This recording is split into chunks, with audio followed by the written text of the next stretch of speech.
இன்றைக்கி வந்து cookies, brownie, கேக்குன்னு சொல்லிட்டு நிறைய ஆர்டர்ஸ் வந்து நம்மளுக்கு இருந்தது. அதை தான் வந்து மார்னிங்லேருந்தே வந்து நான் பார்த்துட்டு இருந்தேன். ஏன்னா மார்னிங் ஸ்டார்ட் பண்ணோம் அப்படின்னா தான் ஈவினிங்குள்ளே இந்த ஆர்டர்ஸ் எல்லாமே நம்ம கம்ப்ளீட் பண்ண முடியும். ஏன்னா ஈவினிங் வந்து எல்லாமே டெலிவரி நம்ம வந்து கொடுக்கணும்.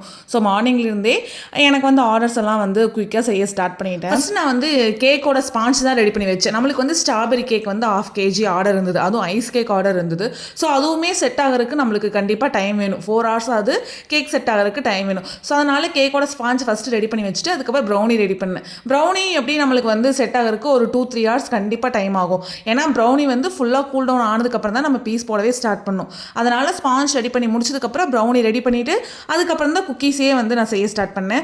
குக்கீஸ் எல்லாமே கம்ப்ளீட் பண்ணதுக்கப்புறம் தான் கேக் ஆர்டரே நான் வந்து முடித்தேன். கேக் பண்ணுறதுக்குமே கஸ்டமர் வந்து எந்த ஒரு டிசைனுமே சொல்லல. சும்மா சிம்பிளாக உங்களுக்கு பிடிச்ச மாதிரியே ஒரு கேக் வந்து பண்ணிடுங்க. ஆனால் ஸ்ட்ராபெரி ஃப்ளேவரில் வந்து வேணும் அப்படிங்கிற மாதிரி சொல்லியிருந்தாங்க. நம்மளும் அவங்க கேட்ட மாதிரி சூப்பராக கேக்கு, ப்ரௌனி, குக்கீஸ் எல்லாமே நீட்டாக ரெடி பண்ணி முடிச்சாச்சு.